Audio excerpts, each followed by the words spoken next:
Saya mendesak dilakukan audit forensik IT, dan itu harus. Audit forensik itu adalah suatu perintah dari undang-undang. Kalau ada kesalahan dan kemudian itu melibatkan uang negara yang dipakai, karena itu menggunakan APBN kan, itu harus dibongkar dan tidak boleh menolak.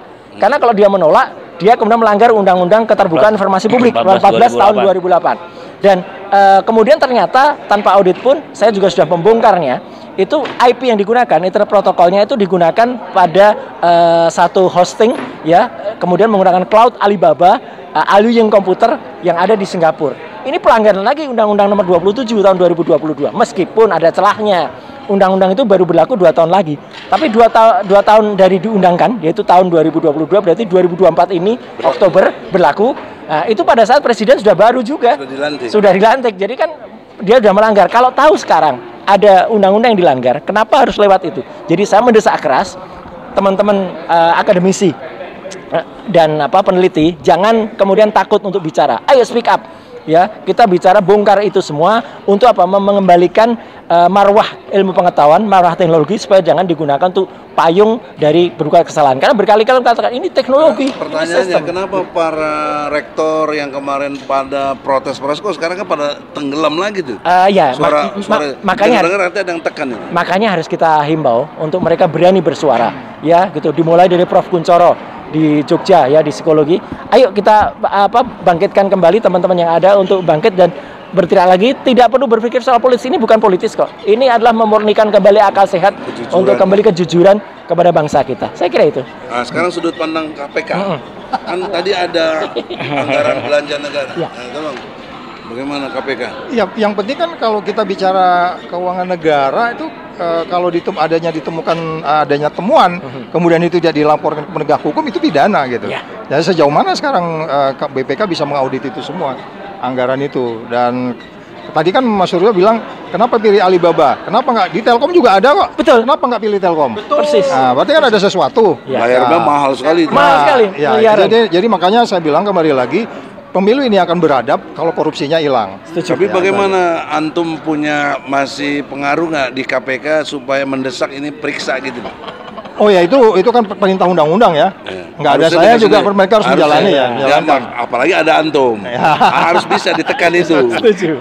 Saya nggak di sana lagi, bro. Tapi bisa memberi saran.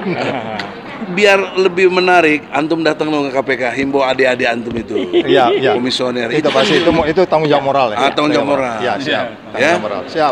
Kemudian dari lawyer juga nih. Enggak, satu ini Bang Suryo. Kira-kira audit forensik ini mudah dilakukan dan apakah bisa mengembalikan suara yang memang sudah rusak? Insya Allah kalau saya jaga betul form C1 plano atau C1 hasil yang ada itu jangan sampai rusak dulu. Kalau suaranya kemarin memang sudah rusak. Tapi suara rusak itu bukan berarti bahwa itu tidak bisa diperbaiki. Bisa, asal form C1-nya clear, masih ada semua di 800.000 TPS, itu masih bisa kemudian di-scan ulang.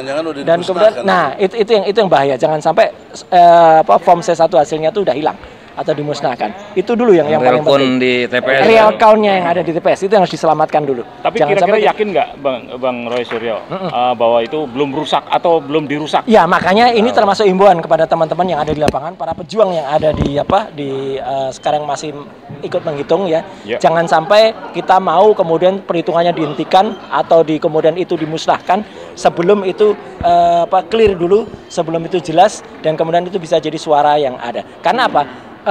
Penyalahgunaan teknologi ini mulai dari penggunaan quick count, mulai dari exit poll. Pertanyaannya, kalau tadi udah dimusnahkan atau dibikin rusak gimana? Yang plano tadi C1. Nah, itu memang repot.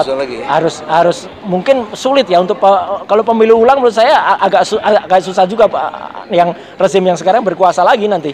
Ya, operatornya ganti. Nah, itulah yang mungkin. Itu saya serahkan kepada para ahli hukum, ahli politik nanti yang menentukan. Tapi para Korea aja.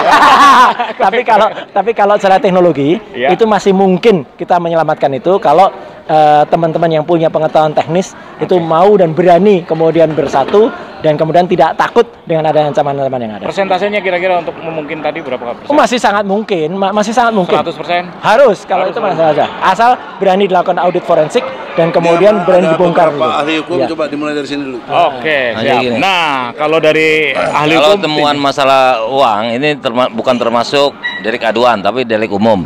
Sehingga KPK sebetulnya bisa bisa berjalan. Nah, mengenai formulir C ini, form C untuk real count ini, saya rasa itu kan ada beberapa saksi dari partai-partai, ya kan? Ya. Saksi presiden. Ya. Nah, saya rasa itu bisa didapat dan jangan sampai rusak itu nggak mungkin.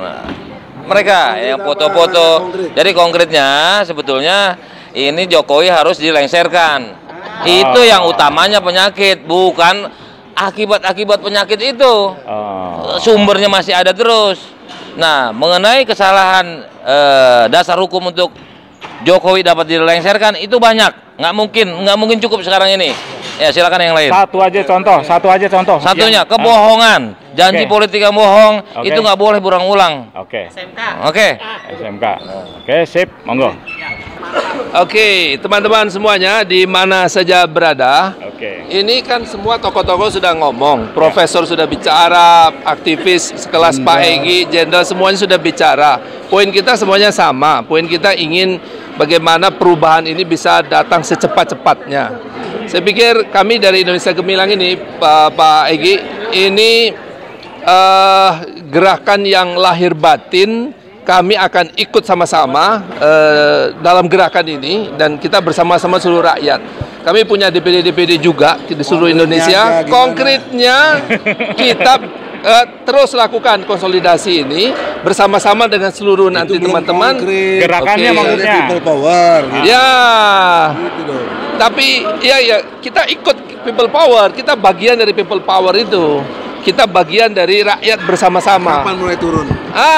Besok kita turun, lusa kita turun, sama-sama kita turun. Itu artinya. Ya. Karena ini kan energi yang nggak boleh berhenti. Begitu dia berhenti bisa turun lagi. Berat kita, tapi saya kira kita harus terus maju. Jadi tetap saya kira people power itu. ya, harus menurunkan Jokowi itu harus people power. Iya, people power itu kan karena negara ini punyanya rakyat. Masa mau kita serahkan kepada orang lain? Cuma rakyat yang bisa menyelesaikan masalah ini. Oke, Bang Egy, gimana Bang Egy? Semua sudah dengar tadi dari berbagai pendapat. Saya mengacu kepada Undang-Undang Dasar 45, mulai dari pasal 1 ayat 1, 2, dan 3. Pasal 1 ayat 1 itu menyatakan Indonesia ini republik. Ya. Arti republik, kembali, publik itu rakyat. Ya, itu. Kedua, pasal 1 ayat 2, kedaulatan rakyat. Nah, jadi harus berwujud dalam bentuk kedaulatan rakyat, antara lain tadi people power. Yang ketiga, negara kita ini berdasar hukum. Maka jangan dikira people power itu di luar hukum. Itu extraordinary. Sama waktu menurunkan Soeharto tahun 98, Soeharto ditekan oleh people power dan menyatakan mundur. Bagusnya Soeharto orang yang tahu diri, dia mengundurkan diri. Tapi problemnya saya duga Jokowi tidak tahu diri. Nah, makanya dia harus dimundurkan. Nah, itulah logika hukum. Jadi gerakan pemajulan itu bukan jangan dianggap tidak sesuai hukum. Ini sesuai hukum. Ini bukan di luar konstitusi, ini konstitusi yang memungkinkan itu terjadi dengan dasar tadi pasal 1, ayat 1, ayat 2, ayat 3. Ya. Dan kapan dimulainya?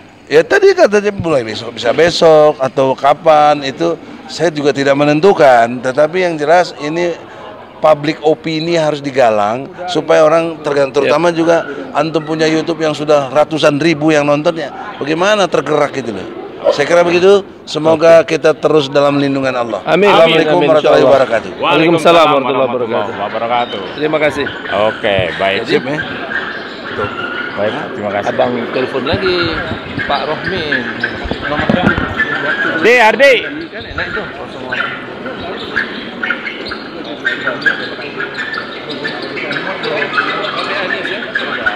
Langsung lain.